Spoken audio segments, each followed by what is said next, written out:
En este momento, justamente, se están cumpliendo los 400 años de la muerte de Miguel de Cervantes Saavedra, el autor del ingenioso hidalgo Don Quijote de la Mancha. Él había nacido en Alcalá de Henares el 29 de septiembre de 1547, aunque algunos autores dicen que la fecha no es exacta. Entonces, encuentra uno distintas obras. Hay quienes estiman que la fecha fue esa, 29 de septiembre de 1547, otros piensan que eso no está tan claro. Como no están claras muchas de las partes correspondientes con exactitud a la vida de Cervantes. Por ejemplo, el mismo Don Quijote de la Mancha no se sabe muy bien en dónde lo comenzó a escribir y en dónde lo terminó. Una corriente importante de estudiosos de estas materias ha señalado que lo comenzó a escribir en una cárcel. Unos dicen que en Sevilla, otros dicen que lo comenzó en la cárcel, pero lo terminó fuera de la cárcel. Don Miguel de Cervantes murió el 22 de abril de 1616. Algunos afirman que fue el 23 de abril. Fue soldado y la guerra le ocasionó daños en su cuerpo, aunque no tan graves como muchos piensan. Con un arcabuz le dispararon, lo hirieron durante la batalla de Lepanto, le dieron en la mano izquierda, le afectaron el nervio de esa mano y como consecuencia se generó la inmovilidad y en realidad la inutilidad de la mano izquierda. No la perdió, no hubo amputación, es decir, en realidad no hubo un corte, sino una afectación del nervio que incidió en que no podía mover la mano izquierda. Pero, sin embargo, ese antecedente valió para que se le diera a Cervantes, y así lo conocemos, el apodo de El Manco de Lepanto, por la batalla en que participó. Cervantes pasó a la historia como escritor, no como cualquier escritor, sino como el mejor en lengua castellana, el insuperable, el clásico, el autor del Quijote de la Mancha, y esa es una obra considerada como de las trascendentales de la literatura, no solamente hispanoamericana, sino de la literatura universal. Escribió otros libros, La Galatea, novelas ejemplares, los trabajos de Persiles y Segismunda y algunos otros, pero lo conocemos básicamente por el Quijote, el ingenioso hidalgo Don Quijote de la Mancha. Esa obra lo hizo inmortal, fue una forma de sátira, como seguramente lo podrá ampliar el doctor Restrepo, una forma de sátira respecto a la tendencia predominante en los lectores de la época a las novelas de caballería. Es una burla, pero una burla muy bien concebida y muy bien presentada. Un tratado igualmente sobre costumbres y convivencia. Inclusive tiene pasajes importantísimos desde el punto de vista de la psicología y especialmente sobre psicología popular, sobre el poder y también sobre la justicia, sobre el derecho. Por boca de Don Quijote de la Mancha, Cervantes, que tuvo problemas con la justicia ciertamente, y por causa de uno de ellos tuvo que salir huyendo de España, Cervantes nos presenta en varios pasajes su idea sobre la justicia, sobre la equidad, sobre el derecho y también sobre los gobiernos de los pueblos y sobre el desgobierno y sobre el mal gobernante Su vida fue accidentada, con más de una frustración, con inestabilidad familiar. El padre de Cervantes era una persona de origen familiar muy noble, diríamos, con unos antecedentes familiares importantes desde ese punto de vista, pero no era una familia adinerada. Más aún, el padre de Cervantes permanentemente estaba afectado por afugias, por deudas, inclusive pagó prisión por deudas. Y Cervantes pues también tuvo problemas en ese terreno económico. Tuvo problemas con la justicia y hay una situación especial que no podemos olvidar. Cervantes estuvo privado de su libertad durante más de 5 años en poder de los turcos. El navío en el que se trasladaba naufragó, pero naufragó porque fue atacado por piratas. Esos piratas lo secuestraron y se lo llevaron. Esos piratas eran de origen turco y estuvo en manos del rey Hassan en Argel. Durante 5 años lo convirtieron en esclavo junto con su hermano Rodrigo y además lo vendieron en esa condición de esclavo. Finalmente, como cualquier secuestrado del ELN o de las FARC, solamente fue liberado por el pago de un rescate. Pero no quiero avanzar más en este terreno, solamente recordarles que la muerte se produjo a los 68 años en Madrid, en un lugar que se denomina Barrio de las Letras o de las Musas.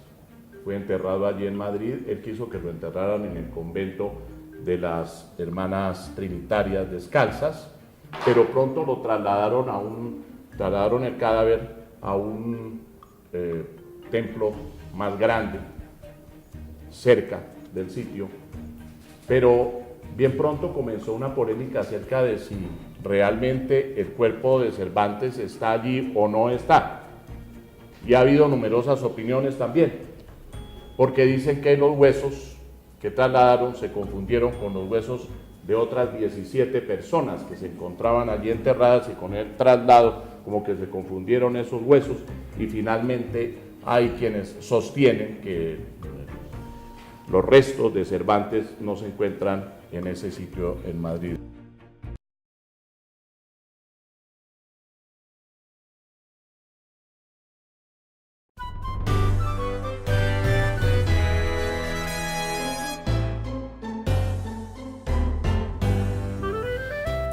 Es curioso porque el día de mañana se conmemora en Inglaterra el Día del idioma inglés.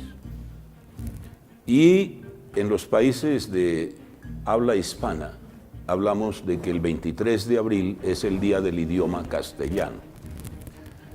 ¿Por qué? Porque se dice que coincidieron las muertes de Cervantes y de Shakespeare. Que murió el mismo día. El mismo día. Eso no es cierto. Eso no es cierto. Si ustedes le preguntan a un inglés qué día murió Shakespeare, todos dicen el 23 de abril de 1616. Pero es que ¿qué día murió Cervantes? El 23 de abril de 1616. Pero es que cuando en Inglaterra era 23 de abril, les va a sonar extraño, en España era 3 de mayo. Y el calendario era diferente. Porque el calendario era diferente. El Papa Gregorio XIII, en 1582, antes de que ocurrieran estos hechos, es decir, estamos hablando de 34 años antes de que ocurrieran estos hechos, en una bula llamada Inter Gravissimas, adopta lo que se ha conocido como el calendario gregoriano. Ese calendario gregoriano, jóvenes, para que ustedes vean cómo es de relativo todo, no solamente las normas jurídicas, sino el conteo mismo del tiempo, suprimió 10 días. El día que a ustedes les pregunten qué ocurrió el día 5 de octubre de 1582, o el 6, o el 7, o el 8, o el 9, o el 10, hasta el 14, no ocurrió nada. Esos días no existen. Para nosotros no existen. Santa Teresa de Jesús se murió el día 4 de octubre de 1582 y fue enterrada al día siguiente, 15 de octubre de 1582. Por eso la gente dice, ¿cómo la enterraron a los 11 días? No, fue al día siguiente. Es que el Papa suprimió 10 días. ¿Por qué los suprimió? En el concilio de Nicea, que es uno de los concilios iniciales de la Iglesia, cuando se está organizando ya pasada la patrística, comenzando lejos todavía, la patrística, no la escolástica, que es la de la Edad Media, iniciada en el siglo XIII con Santo Tomás de Aquino. En el concilio de Nicea se aprueban los ritos religiosos, fundamentalmente, cuándo deben celebrarse ciertas festividades. Y se preguntan cuándo debe celebrarse la Pascua. Ustedes jóvenes han visto que la Semana Santa no es una fiesta que caiga todos los años en la misma época. ¿Por qué es movible? Porque obedece al calendario lunar hebreo. Ese calendario lunar hebreo dio lugar a que Julio César promulgara un calendario en el año 46, tal vez, posterior a Cristo, que se conoce como el calendario juliano. Y ese calendario juliano, con la llegada en el 329 de Constantino I, como el primer gran emperador cristiano, es adoptado por la Iglesia Católica. Entonces, en el Concilio de Nicea se dice: la Pascua debe celebrarse el primer domingo que suceda al plenilunio. Plenilunio quiere decir luna llena. Luna llena que para muchos de nosotros tiene una magia particular, ¿no? Muy vinculada a lo romántico. Al plenilunio, dice, el domingo posterior al plenilunio del equinoccio de primavera debe ser celebrada la Pascua. ¿Cuándo cayó en el 325? El 21 de marzo. Por eso, incluso hasta por ahí hay una canción vallenata que equivocadamente dice que el 23 de marzo entra la primavera, es el 21. Oficialmente la primavera empieza el 21 de marzo. Pero la primavera es una cuestión astral, no se trata de que se pongan los días porque sí. Ese día equinoccio, equi quiere decir igual. Ese día la duración del día y de la noche es igual. Y por eso se le llama equinoccio de primavera en el hemisferio norte, equinoccio de otoño en el hemisferio sur. Pues bien, el equinoccio en 1582 no llegaba ya el 21 de marzo, sino el 11 de marzo. ¿Por qué? No voy a detenerme en ello porque es una cuestión matemática. Porque es que Julio César había aceptado que el año duraba 365 días y 6 horas. Y ocurre que eso no es cierto. Porque es un poco más de 6 horas y unos minutos. Y eso se fue acumulando en los años. Por esa razón, en el calendario gregoriano, entre otras cosas, que nada tiene que ver con el doctor José Gregorio Hernández, sino con el Papa Gregorio XIII. Aclaro. Aun cuando son casi contemporáneos, pero bueno, dejemos eso de lado.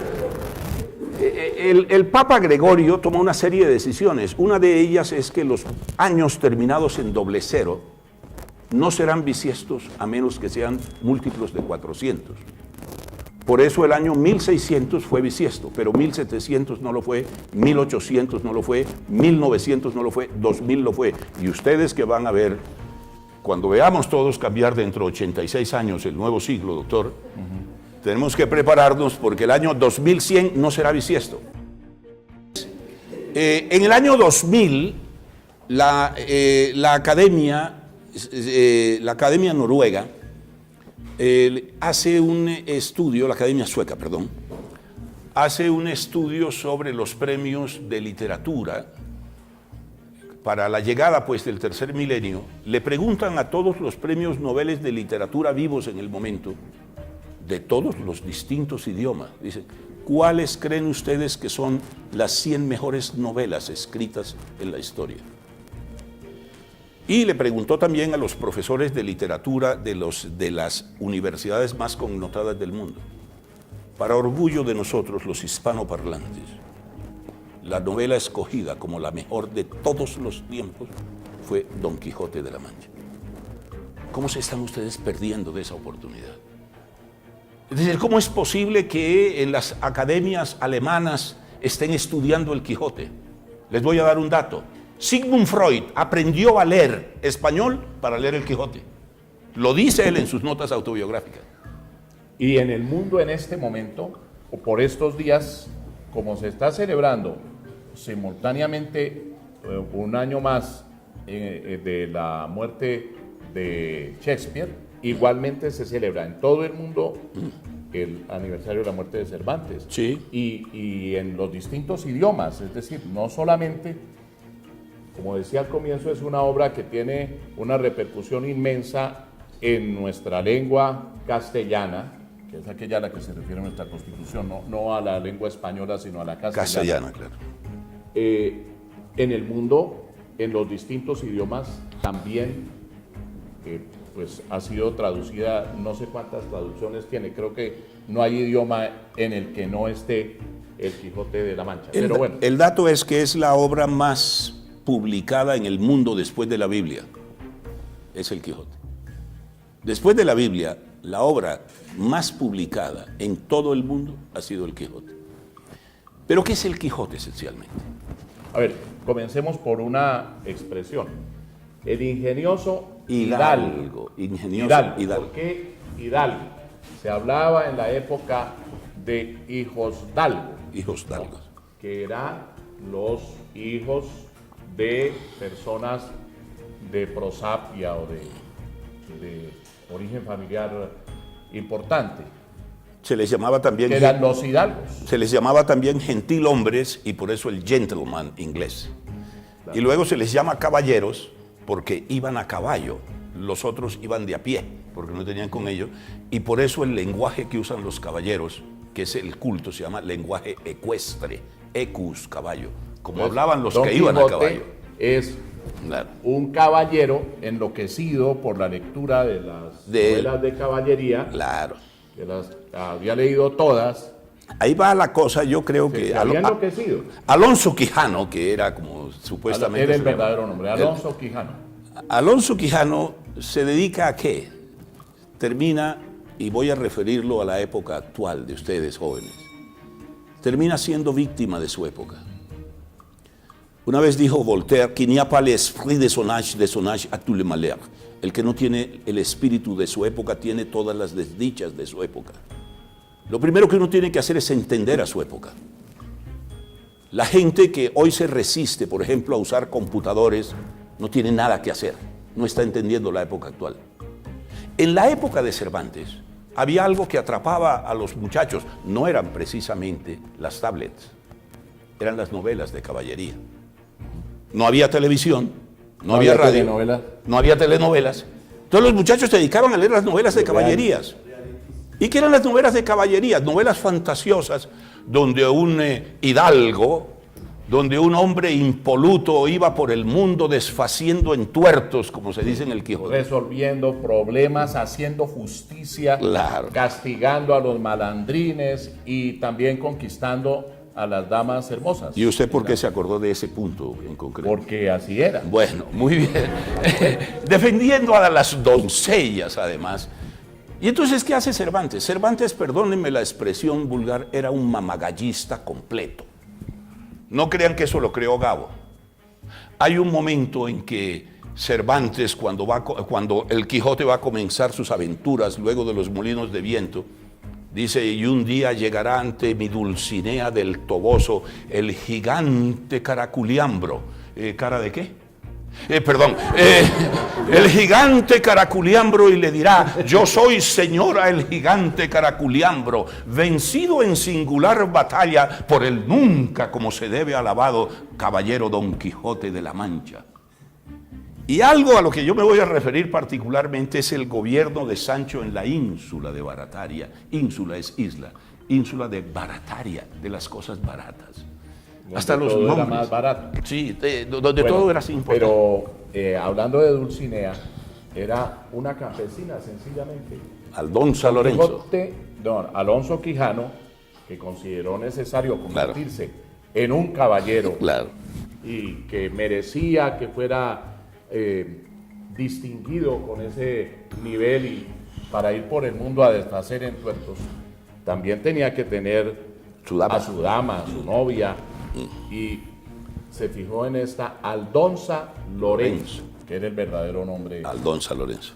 de doña Dulcinea del Toboso, Dulcinea del Toboso. Dulcinea, la dulce, ¿no? que además... Ahora le hubiera puesto Arequipe o algo así por el estilo, ¿no? Aldonza no entendió bien. Nunca lo entendió. La ¿Qué le pobre pasaba? Alonza fue, la pobre Alonza, Aldonza y Sancho son víctimas de la locura del Quijote. Claro, pero Sancho le llevaba la idea, pero Dulcinea no se enteró bien de qué se trataba. Doctor, y yo ahí quiero, ya me iba a referir a otra cosa, pero qué estupendo que lo dialoguemos así. Porque siempre se ha hablado de la espiritualidad del Quijote y de la materialidad de Sancho. Hay un episodio al que hay que referirse y es que el Quijote tiene dos partes, ¿no? Dos partes. La primera se publica en 1605 y la segunda en 1615, un año antes de morir Cervantes. Pero en la mitad hay un Quijote que algunos llaman apócrifo, pero está mal usado el nombre. No es apócrifo, sino un Quijote de Avellaneda. Apócrifo es falso. Es falso, que es publicado en 1613. Pero yo quiero ir a las novelas de caballería, voy un poquito atrás. Los muchachos, en lugar de andar mandando mensajes por WhatsApp, andaban leyendo las novelas de caballería. Y Cervantes quiere criticar eso. Entonces, ¿qué hace? Les toma el pelo. Piensen en Shakespearito. ¿Qué fue lo que hizo Shakespearito en México? Burlarse de los héroes. De los héroes, de los superhéroes, de Batman, de Superman. Entonces crea uno ridículo. ¿Qué es lo que él hace? Lo mismo, crea un caballero ridículo. Un viejo que se enloquece y se cree, como se ha enloquecido leyendo novelas de caballería. Allí hay un episodio maravilloso de crítica literaria, donde el cura y el barbero, al comienzo de la novela, le cogen todos los libros y se los queman, así a la usanza del procurador. No, se ponen a quemar libros porque han enloquecido a la gente, ¿no? Con la señora, la tía. La tía, sí, la sobrina tal vez. La sobrina. La sobrina, sí. Entonces se ponen a hacer un inventario de los libros. Y dice, ese hay que quemarlo. Amadís de Gaula lo salvan. Salvan muy pocos. Y uno de los que salvan es la Galatea de Cervantes. Él mismo critica la Galatea y dice, no, esta se debe salvar. Algún crítico literario decía que si Cervantes no hubiera escrito el Quijote, sería conocido por la Galatea.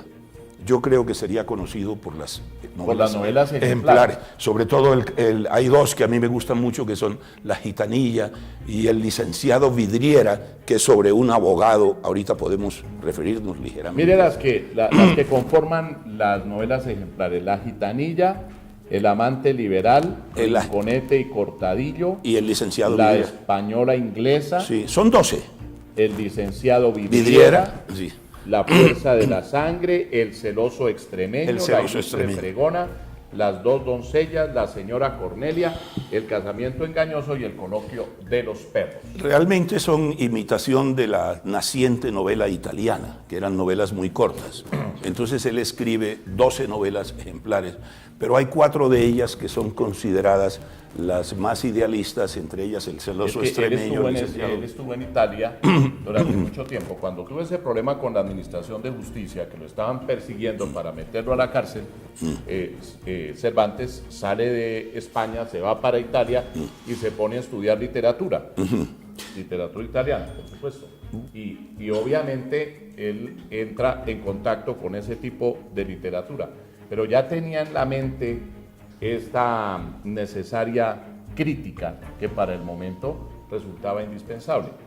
Lo que yo quisiera subrayar en cuanto corresponde al Quijote es que en verdad la locura sí fue evidente y exagerada, porque en el mismo momento en que decide convertirse en caballero andante, de una vez se va vistiendo con todos los elementos y utiliza inclusive, ¿cómo era lo del escudo? La adarga, y la lanza. La lanza, y lo mejor es que casi todo le va quedando mal, ¿no? Entonces sí. encuentra uno roto y por eso el casco está partido. Esa famosa estatua que se encuentra ahí en el centro de Madrid, que es famosa, donde está él con el casco roto. Luego sale y confunde una venta, sí. Más o menos yo entiendo como una especie de posada, sí. con un castillo. Sí, lo que los ingleses llaman lodge. Y dice que lo salen a recibir las damas y eran las muchachas que trabajaban allá claro. en la venta. Claro. Y el dueño de la venta es el que, llevándole la idea, termina erigiéndolo caballero. Sí, pero eso es en la segunda parte, que es el bachiller Sansón Carrasco. El bachiller Sansón Carrasco. Pero cuando al comienzo lo erigen caballero, bien. Es el en la venta, sí, claro. después de los molinos de viento. Qué bonito lo de los molinos de viento, que es el episodio más conocido. Sí. Él tiene que inventarse enemigos. Y claro, para vencerlos y para llevarle a Dulcinea del Toboso la historia de cómo fue venciendo a esos enemigos y cómo fue deshaciéndolos en tuerto.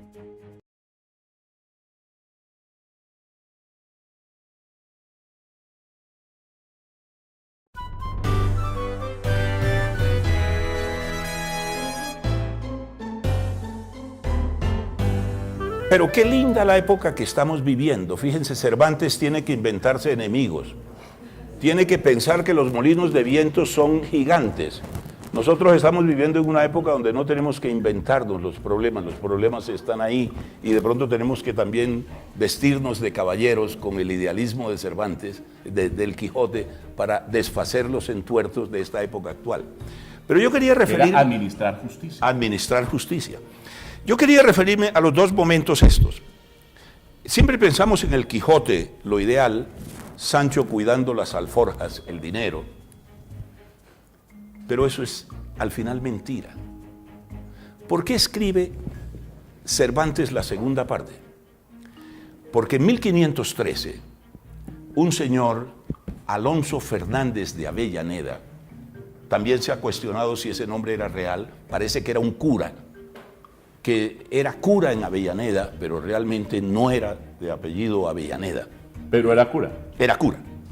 Era cura y hay indicios, además de que era de Zaragoza, porque usa varias expresiones propias de los maños, como llaman a los de Aragón, que de allí fue donde partieron las carabelas, la decisión sobre la llegada acá, que produjo la llegada a América. Pero bien, Avellaneda publica una segunda parte del Quijote. Y entonces, ¿qué dice Cervantes? Ahora va a pasar con Chespirito lo que pasaba con los superhéroes. Dice, ahora me van a coger al Quijote y varios van a empezar a escribir libros sobre el Quijote. Entonces él escribe una segunda parte. Y comienza la segunda parte diciendo, segundas partes no fueron buenas. Y en mi opinión, la segunda parte es mejor que la primera. Porque Cervantes... Porque se dice, nunca segundas partes fueron buenas. Eso es dicho de Cervantes. Que hay que aplicarlos a los presidentes cuando se reeligen. Sobre todo en algunos... Nunca segundas partes fueron buenas. Nunca. ¿A cuál le ha ido bien? Nunca. ¿A ninguno? Nunca. Y las mayorías inmensas tampoco convencen. No se olvide que por Barrabás votaron unánimemente y no por Jesús. No. Prevaricato. Eso es tremendo. Y una mala elección, de todos modos, mi querido doctor. Entonces, en la segunda parte, ¿qué hace Cervantes? Lo mata al final. Muere Don Quijote. Don Quijote es vencido por primera vez. Y ahí entra una figura que no está en la primera parte, que es el bachiller Sansón Carrasco. El bachiller Sansón Carrasco es un mamagallista muy adinerado que decide llevarle la cuerda al Quijote. Y se pone de acuerdo con el cura y el barbero para él hacerse pasar por caballero. Y como tiene unos espejitos marcados, le llaman el caballero de los espejos. Él quiere vencer al Quijote, al loquito, al viejito loco, vencerlo, y cuando un caballero vencía al otro, le podía pedir que se retirara de la actividad, para hacerlo que se retire y vuelva a la cordura. Pero se lleva la gran sorpresa de que por puro accidente, por arepazo, dicen ahora, así como cuando Millonarios le gana a Santa Fe, que es de pura arepa, que eso no es nunca por lógica. Le gana siempre. Siempre por arepa, desde luego. Entonces, cuando gana, que es pocas veces. Entonces, ¿qué ocurre? ¿Qué ocurre? Por puro arepazo, el Quijote casi lo mata, le pega una enganchada y queda vencido. ¿Qué hace el bachiller Sansón Carrasco? Bien maltrecho que quedó. Dice, como yo estoy vencido, yo tengo la obligación caballeresca de ofreceros lo que me pidáis. Y allí está la generosidad del Quijote. Para mí nada. Yo necesito que me le den una gobernación de una ínsula, de una isla. Eso se acostumbraba en los libros de caballería. A mi escudero, a Sancho. Y nombran a Sancho gobernador de la ínsula de Barataria. Pero todo esto es creado imaginariamente. Clientelismo de Cervantes. De Cervantes. No, y además también sí, podríamos decir mermelada de Sansón Carrasco. Claro, desde luego. Entonces nombran a Sancho, y Sancho está convencido de que él es gobernador de la ínsula, y ahora volvemos atrás. Pero cuando el Quijote se está muriendo al final, porque luego sí es vencido por el caballero de la media luna, que es el mismo Sansón Carrasco, ya hacia el final lo vence, y entonces le dice, tienes que retirarte. Y él se retira y recobra la cordura, y llama a Sancho, en el lecho de muerte. Le dice, Sancho, perdóname todo el daño que te he hecho. Y Sancho le dice, no se muera, mi señor. Tenemos que ir por el mundo desfaciendo entuertos. Entonces es Sancho el que se vuelve Quijote. Es decir, es la síntesis de lo material con lo espiritual, la unidad del hombre. Es decir, que no es solamente lo espiritual, sino también lo material. Eso me parece una de las cosas más hermosas del Quijote. Pero volvamos a Sancho gobernando la ínsula de Barataria. A Sancho lo hacen creer que está allí, y todo es ficticio, obviamente. Y le llevan unos casos para que los decida como gobernador. Primero, jóvenes, en los capítulos 41 y siguientes de la segunda parte, si recuerdo bien, están los consejos que el Quijote le da a Sancho para cuando vayan a gobernar. Miren uno solamente. Dice, si acaso doblares la vara de la justicia, no sea por el peso de la dádiva, sino con el de la misericordia. Un día, cuando a uno de ustedes los nombren magistrados de una alta corte, así como nombraron algún día con todos los merecimientos al doctor José Gregorio Hernández, léanse los consejos que Sancho recibe del Quijote para el buen gobierno. Hallen en ti más compasión las lágrimas del pobre, pero no más justicia que las informaciones del rico. Sancho entra a gobernar y le ponen una serie de casos. Uno de ellos, el de la... Lo primero que le llegó fue una amenaza. Sí, una amenaza. Que lo iban a envenenar. Lo iban a envenenar, y claro. Entonces el doctor no le dejaba comer nada. No, pero él dijo que iba a comer todo. Iba a comer todo. Al final lo manda al diablo y hace una crítica de los médicos, además de la medicina. Ahí está el caso cuando nombra un secretario. Sí. ¿No es cierto? Entonces entró el correo sudando y asustado y le entregó al secretario. Sacando un pliego del seno, le puso en las manos del gobernador, y Sancho le puso en las del mayordomo, a quien mandó leyese el sobrescrito, que decía así: a don Sancho Panza, gobernador de la ínsula Barataria, en su propia mano o en la de su secretario. Bueno, ¿y qué le decían en ese documento? A mi noticia ha llegado, señor don Sancho Panza, que unos enemigos míos y de esa ínsula la han de dar un asalto furioso. No sé qué noche. Conviene velar y estar alerta, porque no le tomen desapercibido. Sé también por espías verdaderas que han entrado en ese lugar 4 personas disfrazadas para quitaros la vida, porque, como lo mismo de Maduro, porque se temen de vuestro ingenio. Abrid el ojo y mirad quién llega a hablaros, y no comáis de cosa que os presentare, yo tendré cuidado de socorreros si os viéredes en trabajo, y en todo haréis como se espera de vuestro entendimiento. De este lugar, al 16 de agosto a las 4 de la mañana, vuestro amigo, el duque, pero era un anónimo realmente. Sí, Y entonces Sancho dice allí que no, que él va a comer todo, y alcancen estos manteles y denme a mí de comer, que yo me avendré con cuantas espías y matadores y encantadores vinieren sobre mí y sobre mi ínsula. sí, No y, se dejó amenazar. sí, no se dejó amenazar y además de eso mandó para el diablo al médico, que todo lo quería prohibir, las perdices y eso. Claro.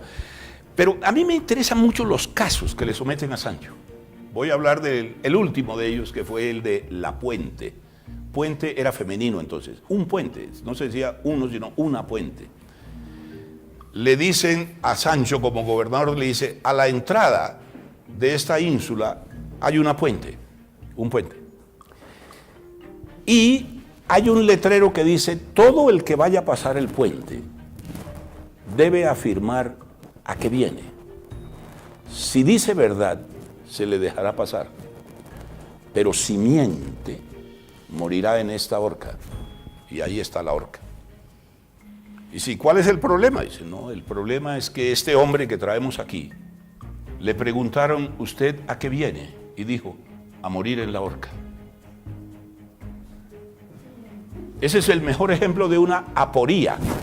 Sí, De una aporía, como las aporías de Zenón. Si yo escribo en este papel, todo lo que aquí está escrito es falso, sería verdad lo que estoy afirmando. Luego no es cierto, pero ¿A al qué mismo viene tiempo... a morir en la horca? ¿A qué ¿Era ven? falso o era verdad? O era falso o era verdadero. Entonces quieren poner a Sancho a ver qué dice. Miren lo que dice Sancho. Voy primero a leerles, perdónenme brevemente el caso. Dice, Señor, un caudaloso río dividía dos términos de un mismo señorío. Y esté vuestra merced atento, porque el caso es de importancia y algo dificultoso. Digo pues que sobre este río estaba una puente, y al cabo de ella una horca, y una como casa de audiencia, el tribunal, ¿no? Tribunal. En la cual de ordinario había 4 jueces que juzgaban. La ley que puso el dueño del río, de la puente y del señorío, que eran en esta forma. Si alguno pasare por esta puente de una parte a otra, ha de jurar primero a dónde y a qué va. Y si jurare verdad, déjesele pasar, etc. Decisión de Sancho. Después de que reflexiona, dice, un momentito. A mi parecer, este negocio en 2 paletas lo declararé yo. Y es así.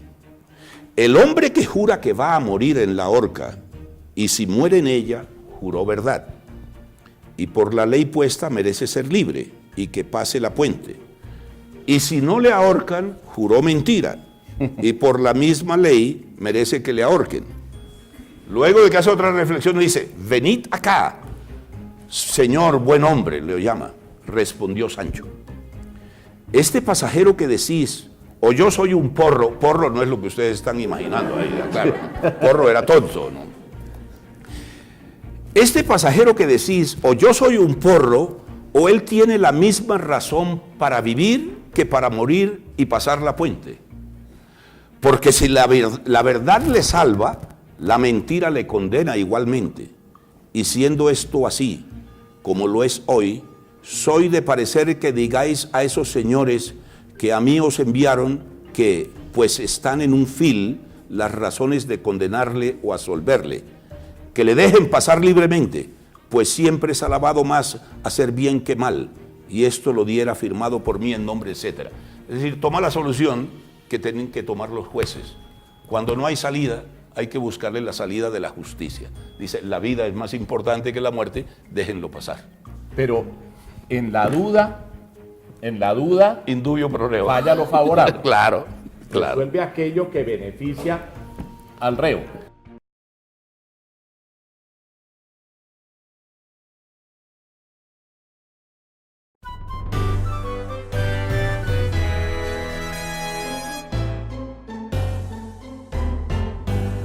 señora y dice, ese hombre me violó y entonces ahora no me quiere indemnizar.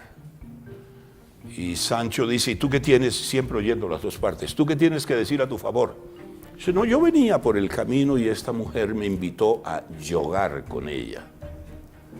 No tienen que tirar ninguna piedra para saber qué quería decir yogar en la época. Muy bien, entonces me invitó esta mujer a yogar con ella.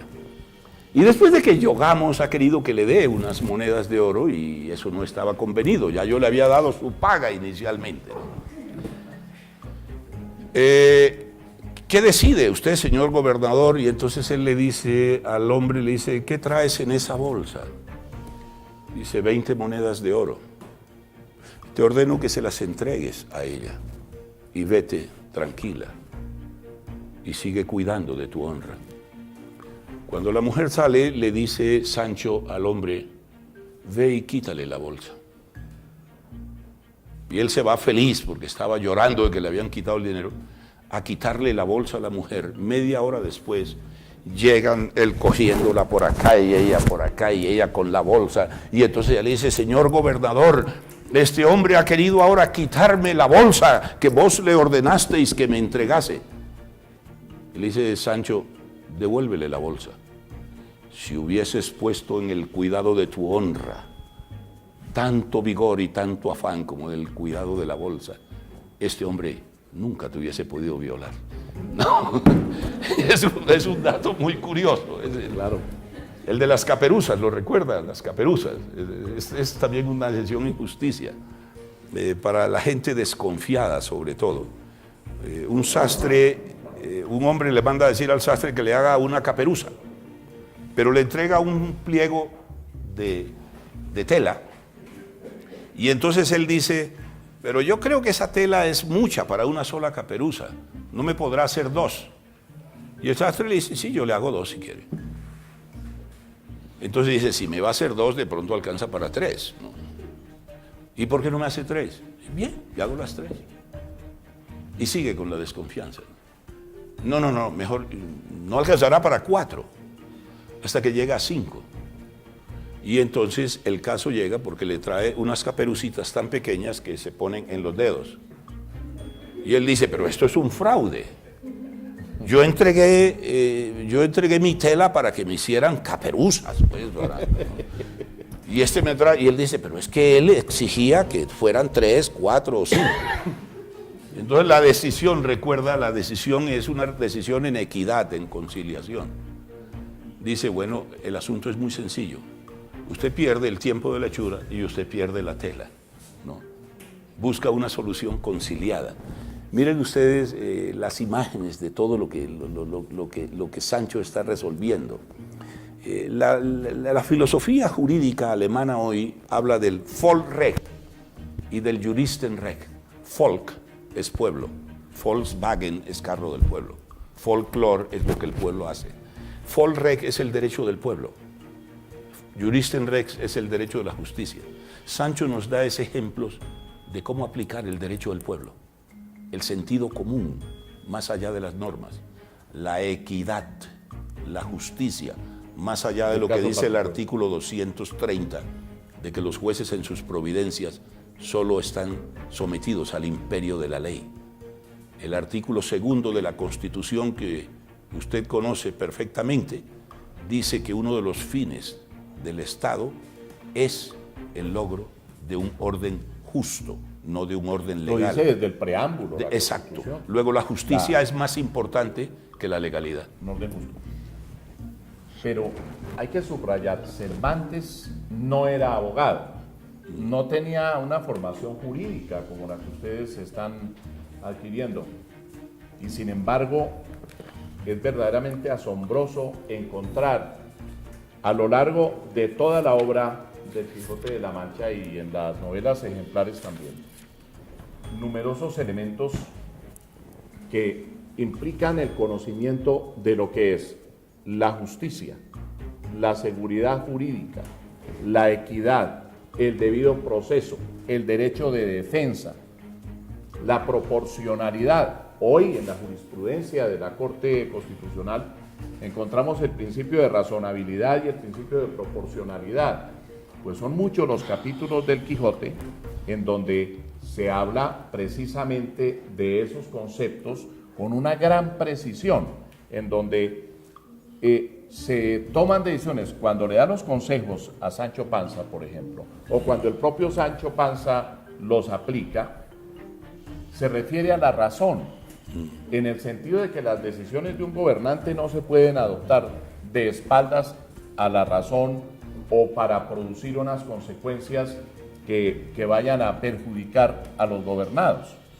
Entonces, hoy por hoy, pues tenemos que los gobiernos tienen que someterse a unos criterios y a unos elementos que se plasman en la Constitución política, que se plasman en las leyes, en los estados de derecho. Pero yo creo que se adelantó muchísimo Cervantes a las concepciones que hoy tenemos del Estado de Derecho, de la justicia y de la equidad. Son conceptos muy precisos. La equidad como justicia del caso particular, y la explica perfectamente, mejor que cualquier escritor de derecho, que cualquier jurista. Lo hace con una gran precisión y con mucha utilidad para los lectores. Hay dos cosas que valdría la pena mencionarlas. Cervantes estuvo a punto de venir a Santa Fe de Bogotá. Él al final, cuando estaba tan mal económicamente, estuvo pidiendo mercedes a todos los duques. Estaba mal económicamente y lo tenían los acreedores. Claro, acosado. Perseguir. Entonces él le pide al duque, no recuerdo a cuál de los duques es al que le dedica la segunda parte, le pide que le consiga un trabajo en Indias. Y estuvo casi nombrado para venir a Santa Fe de Bogotá. Hubiera sido maravilloso que lo hubiéramos tenido acá y que hubiese muerto acá. Nunca conoció América. Yo creo que varios de los capítulos del Quijote merecen ser leídos y releídos precisamente por eso, porque se encuentran permanentemente nuevos elementos, nuevos enfoques, y sobre todo que compara uno eso que se encuentra en la obra con la realidad, y muchas veces lo que se escribió encaja perfectamente en realidades, bien de hechos recientes de la época actual, o bien de hechos que ya transcurrieron en España, o en Francia, o en Colombia, en cualquier país, porque es, como decíamos al principio, una obra que tiene alcance universal.